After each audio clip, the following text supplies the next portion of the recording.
What up? This is Ramashkin covering movies, TV, and entertainment, and here's my review of Netflix new series, Woman of the Dead. Hey, before you watch my review, please subscribe to my channel, press that like button, ring that bell, so you can get notified whenever I post new videos. Let's rock this. First up, I would like to say thank you to Netflix for granting me the screeners to this entire new show. They've asked me to not spill spoilers, therefore this review is spoiler free. I repeat, there are no spoilers in this video review. Okay, so this show hails from the country Austria, which shares a lot in common culturally with its neighboring country Germany, including the same language. And guess what?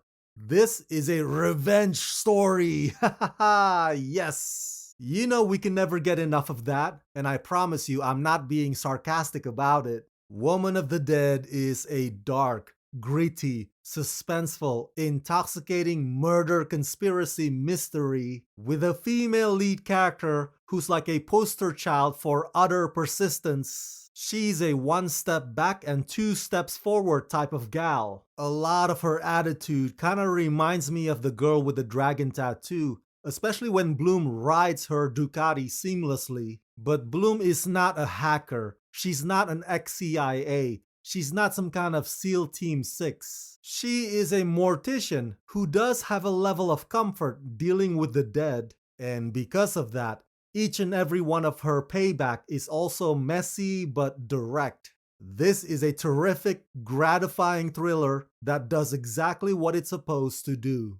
Based on the book series of the same title by Bernard Eichner and directed by Nikolai Rode, in Woman of the Dead, Bloom, the owner of a funeral home in a renowned ski resort and a loving mother of two young children, is shaken to the core of her life by the accidental death of her husband.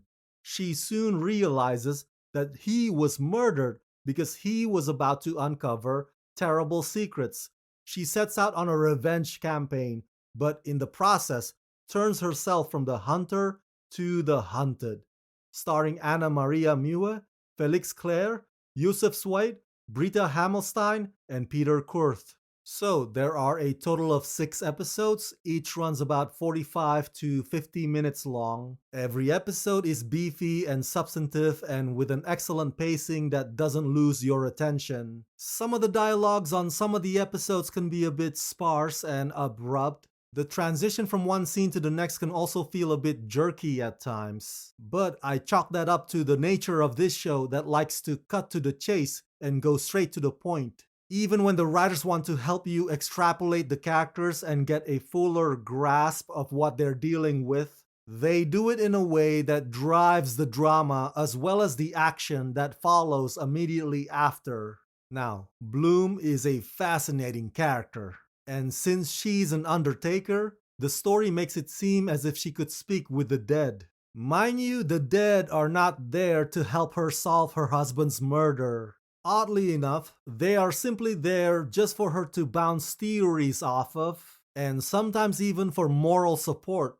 Every episode, they peel back the layers methodically to reveal who's involved, who's responsible, who's part of the mass killers, and what exactly happened in such and such a moment in the past. It's one of those stories where the small town holds a big secret, and Bloom seems to be the last person to know about it. So her uncovering that is her journey, and it's chilling and eerie. But the more I watch, the more I want to root for her, despite some of her own disturbing and unflattering revelations. Actress Anna Maria Mue, who plays Bloom, is fierce and undeterred. And to my point earlier, even the violence, the way she acts out judge, jury, and executioner, leaves no room for her victims to make their case. Some of those outcomes are shocking and unexpected, and Anna makes damn sure that Bloom's sorrow, pain, and anger burn through the screen, even as she's sometimes stumbling along the way. So, if you're looking for a show that's moody and atmospheric, this is not it. Woman of the Dead moves and feels like a page turner, just the way that we thriller fans want it. And to be honest, I hope there's not gonna be a season 2. I mean, if they do make it, then that's fine, I'd still watch it. but it really doesn't need a season 2 because Woman of the Dead is good enough as it is as a standalone.